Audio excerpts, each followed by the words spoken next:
On your first few hours in Girls Frontline 2, you may quickly find Tololo to be one of your favorite dolls. She is beautiful and she is quite powerful. In fact, the creator of this franchise also said that Tololo is his favorite doll.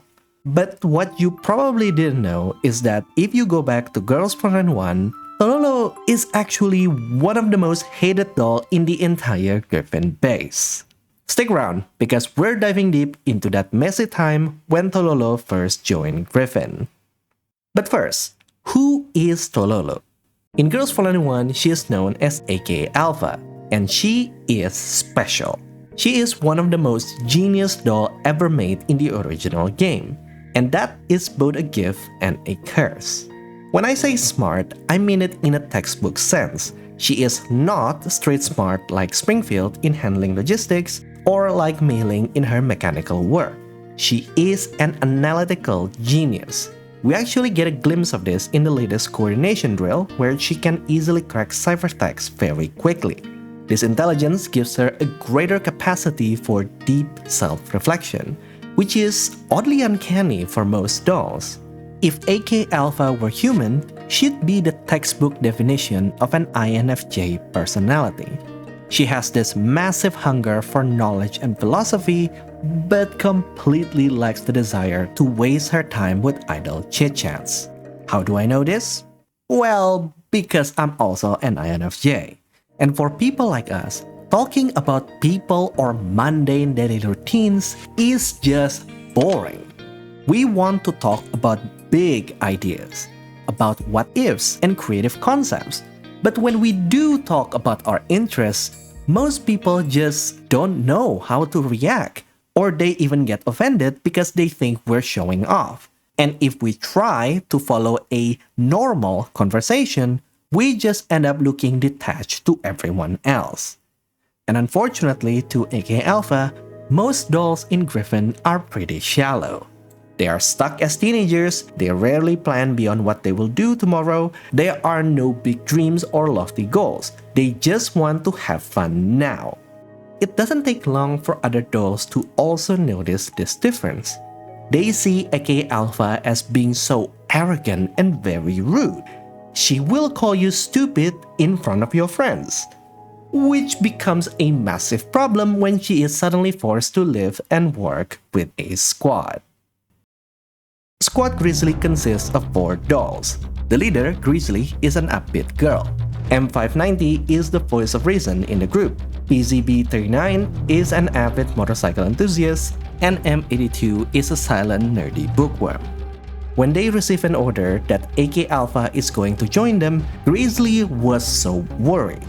By this point, AK Alpha already has a reputation for being completely antisocial. Grizzly is worried that she won't be a good leader or know how to help this elite genius to fit in with their team. So all of the members of the team put their heads together and plan to hold a special welcoming party perfectly suited for AK Alpha. When AK Alpha finally arrives at the dorms, instead of sitting down to bond, unfortunately, AK Alpha politely says she's not interested and immediately retreats to her room to unpack her things. Which is very rude, but okay. They expected this. AK Alpha is a newcomer. Maybe she's just shy. Maybe she just needs time to adjust. Everyone decides to take it easy. Except for PZB, which takes this personally. Eventually, AK Alpha comes back out. The squad tries a second time to convince her to watch a movie together. They did some research, and they know AK Alpha likes sci-fi.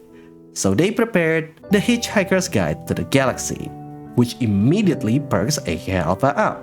Turns out, she has been searching for this movie for a very long time. She might not show it with her face, but AK Alpha really loves this movie. And there is a good reason for that later in the video. But PZB certainly didn't think so, and she even calls the movie boring. All of AK Alpha's praise is just pretentious slop. That immediately puts them in a shouting match. AK Alpha basically called her having low IQ and unable to fear and respect the stars. And PZB, in turn, calls her arrogant and pretentious. and this shouting match goes on for an entire night. Remember what I said about how most Griffin dolls are shallow? Yeah, PZB is one of them. She is the worst case that can happen when dolls like AK Alpha don't have the social skills to smooth things over. This is exactly why most of Griffin's dolls do not like her. But the rest of the team don't just give up. They went for plan B. The next day, they forced AK Alpha to go out with them to do some stargazing. And it already went on a terrible start when the two of them already started insulting each other. BZB just had to call her an antisocial jerk, and AK Alpha just had to insult PCB's bike, her pride and joy. But okay, Grizzly pulls out a high-end telescope borrowed from Kalina, and AK Alpha immediately perks up again.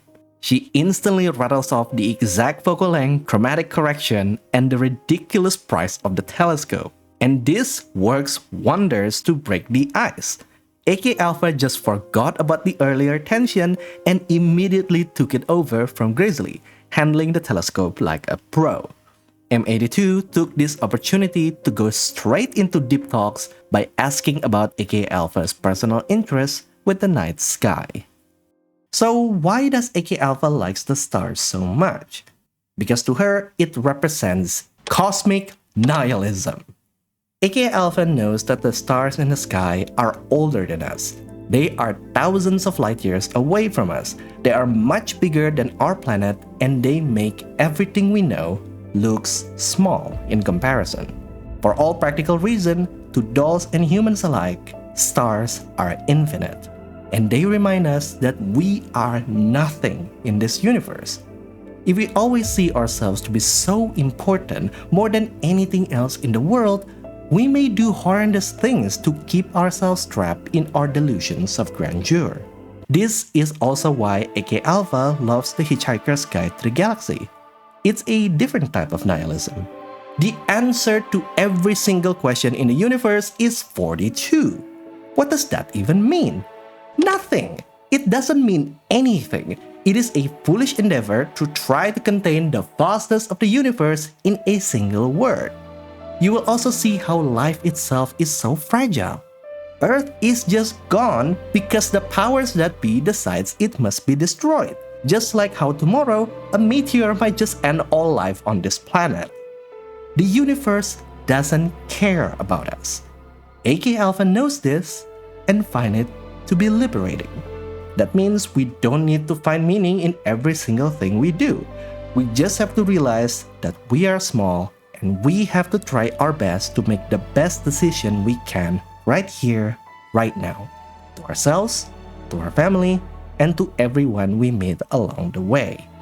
With all of these beliefs, how can AK Alpha ever claim herself to be superior than any other dolls? She doesn't. We're all the same speck of dust in this universe. Of course, not everyone in the team understands what this means, including Grizzly. But the fact that AK Alpha starts to open up is a good progress. This is her way to show she was so grateful that everyone in the team cares for her. And Grizzly, as a leader, decides to pull her aside and use this goodwill to smooth things over. She explained how PCB feels about AK Alpha. PCB is not a bad girl. She just had a misunderstanding and they had a bad start. And yeah, AK Alpha does admit that she was way too abrasive at the start since they were strangers back then. So AK Alpha walked to PCB and she decides to actually thank her for putting so much effort in her welcoming party, and she respects that PCB has more experience in combat than herself. This simple apology completely shatters PCB's assumptions. Turns out, AK Alpha wasn't being arrogant, and PCB wasn't actually a monster either. She was just being defensive of her teammates when AK Alpha appears to be so ungrateful. But then suddenly, the sky turns cloudy, which means they cannot stargaze anymore. And AK Alpha is so devastated because she doesn't even get to use the telescope herself. And seeing this, PCB now shows her sweeter side to her new teammate. She basically says, "Hey, hop on the bike. let's go to a better spot. So AK Alpha jumps on, and they ride out together ahead of the group. While the bike is speeding along, suddenly a shooting star cuts through the clouds. AK Alpha gets so excited that she literally stands up on the moving bike to point it out, which throws PCB off balance and they crash. In the process, PCB's bike is completely destroyed. AK Alpha freezes. She knows how much PCB prizes this bike. If someone broke her own telescope back at the dorms, she would be absolutely livid. So how does she even apologize for this? She stands there sweating, bracing for PCB to explode with rage. But PCB just shrugs and says, I want to replace that anyway. So Grizzly was right. PCB isn't a bad girl at all. She is actually a softie who will literally ride off her own bike just to keep a teammate from feeling guilty. This is the kind of fierce, loyal friend AK Alpha would be honored to fight side by side. AK Alpha becomes a very important part of Squad Grizzly and find a family she can call her own. Like I mentioned in my previous video about Springfield and Racy, I absolutely love these side stories. They show us how these dolls actually live, grow, and build real relationships within the base.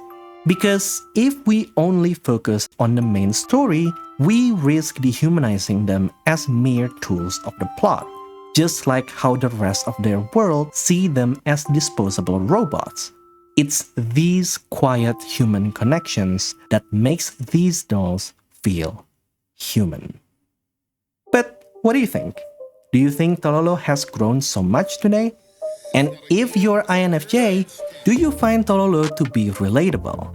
Let me know in the comment section down below. As always, leave a like on this video and subscribe if you want to see more GFL 1 story essays. And with that, I'll see you guys later. Goodbye.